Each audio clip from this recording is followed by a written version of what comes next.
अभिजित दिपके या तरुणाची पूर्ण देशभर चर्चा सुरू झालेली आहे आणि तो छत्रपती संभाजीनगरचा असल्याची माहिती मीडियाच्या माध्यमातून समोर आली। महाराष्ट्रातल्या मराठी मीडियाने त्याचं कुटुंब आणि त्यांच्या मुलाखती सुद्धा घेतलेल्या आहेत। परंतु आज धक्कादायक बाब समोर आली आहे। अभिजित दिपके याला फोनद्वारे एका आतंकीने समाजकंटकाने धमकी दिली आहे आणि धमकीनंतर अभिजित दिपके याने तो नंबर सोशल मीडियावरती व्हायरल केला आणि त्याच्यानंतर त्या समाजकंटक आतंकी व्यक्तीने पुन्हा एक चॅलेंज केलं की नंबर काय व्हायरल करतोय, मी माझा व्हिडिओच काढलाय आणि त्या व्हिडिओमध्ये त्याने अभिजित दिपकेच्या परिवाराचा उल्लेख केला की तुझे आई वडील कुठं राहतायत हे आम्हाला माहिती आहे।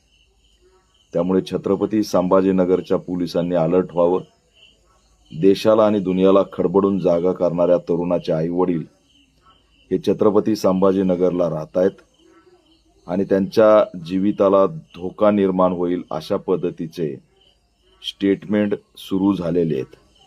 सोशल मीडियातील आणि मीडियातील ज्या समाजकंटकांनी धमकी दिली त्याचा शोध घेतला पाहिजे आणि तातडीने अभिजित दिपकेचा जो परिवार आहे त्याच्या घराला छत्रपती संभाजीनगरच्या पोलीस आयुक्तांनी संरक्षण दिलं पाहिजे, पोलीस संरक्षण दिलं पाहिजे।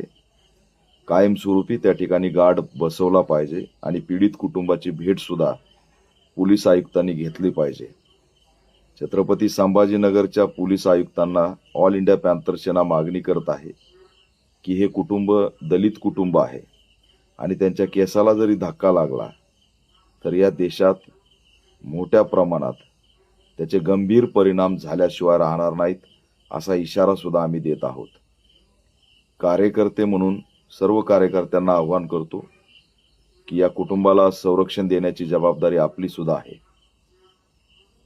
पोलीस आयुक्त, महाराष्ट्र पोलीस महासंचालक, गृहमंत्री, गृह विभाग या सगळ्या विभागाला मी पत्र पाठवलंय आणि मागणी केली आहे की अभिजित दिपकेच्या परिवाराला तात्काळ पोलीस संरक्षण द्यावं आणि त्यांच्या जीवितास काही होणार नाही याची काळजी घ्यावी अशी